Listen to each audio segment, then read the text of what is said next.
Hello friends. तो friends देखंतु पंचायत समिति रे पुणी एक नुआ नियुक्ति सुयोगटी रहुछि जहाकू कि केवल 10वीं पास करिथिबा कैंडिडेट सही पोस्ट में आवेदन करि परिबे। तो आपण माने जदि अति कम रे केवल 10वीं पास करिसंती ताले पोस्ट में आवेदन करि परिबे। बयस जदि देखिबा देखंतु मिनिमम 18 वर्ष एंड मैक्सिमम 38 वर्ष रहुछि। तो आपण माने जदि 18 रु 38 वर्ष मध्य रे अछंती ताले एही पोस्ट में आवेदन करि परिबे।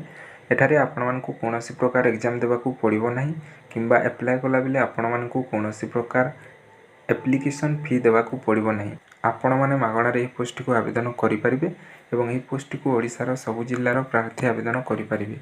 तो आसंतु जानि नबा कि एही जॉब संपर्कित आहुरी कोन सब डिटेल इन्फॉर्मेशन रहिछि जेपरि कि सैलरी केते कोन रहिबो ता छडा केते गोटी पोस्ट पई वैकेंसी रहउछि आपण माने अप्लाई केमिति करिवे एहीपरि सब डिटेल इन्फॉर्मेशन जानि नबा एही वीडियो माध्यम रे। तेणु वीडियोटी को पूरा शेष पर्यंत देखंतु एवं आपण माने जदि प्रथम थर हमर यूट्यूब चैनल को विजिट करिसंती ताले निश्चय सब्सक्राइब करी पाखरे आसुतबा बेल आइकन को प्रेस करी ऑल रे सेट करंतु जहा फल रे आपण माने प्रत्येकटी नवा अपडेट सब पाई परिबे। तो चलंतु बिना देरी करी आजिर वीडियोटी को स्टार्ट करिनबा। तो फ्रेंड्स ये देखंतु ए जॉब टीर डिटेल पीडीएफ नोटिफिकेशन टी रिलीज हो सारी छे। आपण माने जदि पीडीएफ टी को डाउनलोड करिवा पई चाहउछंती ताले ए वीडियो रो डिस्क्रिप्शन रे ए जॉब टीर डिटेल पीडीएफ नोटिफिकेशन रो लिंक टी पाई परिबे। तो वीडियो रो डिस्क्रिप्शन रो ताकू डाउनलोड करिकि निजे थरे भलो भाबरे पढिकि तापरे ही ए पोस्ट पे आवेदन करिवे। तो देखंतु ओडिशा पंचायत मैत्री रिक्रुटमेंट पोस्ट पे एठारे वैकेंसी रहिबो। ऑर्गेनाइजेशन नेम जदि देखिबा देखंतु भारतीय एग्रो इंडस्ट्रीज फाउंडेशन बा बीएआईएफ तरफ जॉब वैकेंसी टी रहउची। टाइप ऑफ जॉब जदि देखिबा देखंतु गवर्नमेंट अंडरटेकिंग एनजीओ रहिबो। नेम ऑफ द पोस्ट स्वरोजगार मैत्री पोस्ट में एठारे वैकेंसी रहिबो।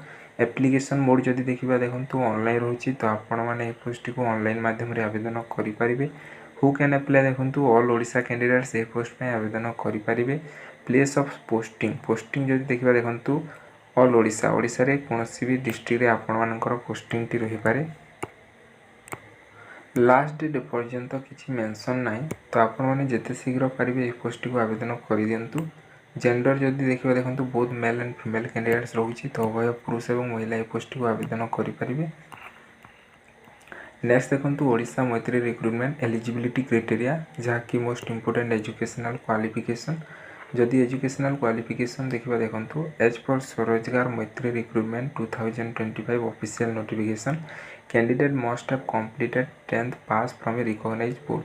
तो आपण माने जदि अति कम रे केवल 10th पास करिसंती जहा कि मो वीडियो रो फास्ट रो ही कहि सारी छी। आपण माने जदि केवल 10वीं पास करिसंती ताले ए पोस्ट में आवेदन करि परिबे।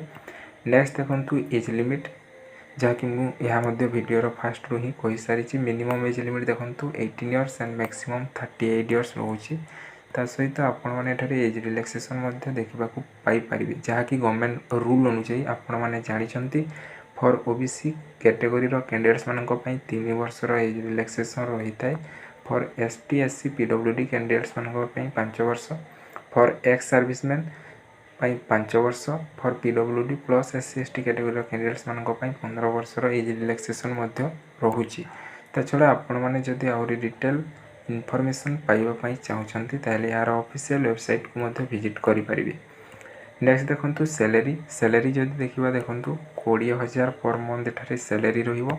मासिक आपण माने 20,000 टंका दरमा पाई परिबे। सिलेक्शन प्रोसेस जहा कि मो स्टार्टिंग रो ही कहि सारी छी। आपण मानक एठारे कोनोसी प्रकार एग्जाम देबा को पड़िबो नाही। एठारे आपण मानकर इंटरव्यू हेबो देन आपण मानकर फाइनल डॉक्यूमेंट वेरिफिकेशन स्टेज रे आपण माने पहुंची परिबे। तो आपण मानकर जहा सब डॉक्यूमेंट सब को फाइनली वेरीफाई करा जिवो देन आपण माने ए पोस्ट को पाई परिबे। तो फास्ट एठारे देखंतु in the first round candidates can face an interview. तो आपण माने फर्स्ट इंटरव्यू देबे। जदि आपण माने इंटरव्यू रे शॉर्ट लिस्टेड हेउछंती ताहेले जाय आपण माने डॉक्यूमेंट वेरीफाई स्टेज को जाई परिबे। तो डॉक्यूमेंट वेरीफाई रे कोन सब डिटेल डॉक्यूमेंट लागिवो ताहा देखिबा। ता पूर्वरु एप्लिकेशन फीस बाबद रे मध्ये कथा हेतबा देखंतु। फॉर जनरल कैंडिडेट्स फ्री रहउची। For EWS candidates free. OBC category candidates free रहउची। फीमेल कैंडिडेट्स भी फ्री। SC ST free. तो आपण माने मागणा रे ए पोस्ट को आवेदन करि परिबे। तो डॉक्यूमेंट जदि देखिबा देखंतु फास्ट रे आपण मानकर क्वालिफिकेशन सर्टिफिकेट जहा भी आपण मानकर एकेडमिक सर्टिफिकेट रहिछि से सब आपण मानकर जेरक्स कॉपी देवा पड़ो। ता सहित certificate indicating the date of birth जहाँकि HSC आपण हाई स्कूल सर्टिफिकेट दे पारिबे कि SSLC मध्ये दे पारिबे। ता सहित 2 recent colour passport size photo मध्ये आपण मानकु देबाकू पड़ो। ता सहित आपण मानकु कास्ट सर्टिफिकेट रो जेरक्स देबाकू पड़ो।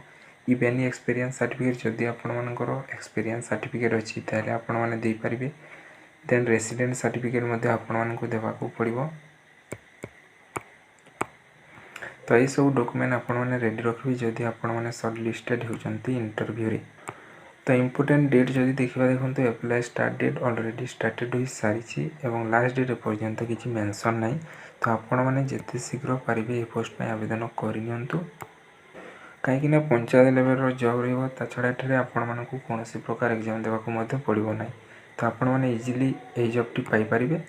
तो ये थिला ए जॉब टीर डिटेल इनफॉरमेशन। जदि वीडियोटी भलो लागिछि ताले गोटे लाइक करंतु एवं आउ पासुथिबा एपरि लेटेस्ट जॉब रो अपडेट पाइबा पई हमर यूट्यूब चैनल को मध्ये सब्सक्राइब करि रखंतु एवं जदि भी किछि डाउट अछि आपण मानक मनरे ताले निश्चय कमेंट सेक्शन रे पचारि बुझि नेबे। तो रहूछि पुणी देखाबा आ गोटे नवा वीडियो रे। सेते बेला पर्यंत विदाय दियंतु। धन्यवाद।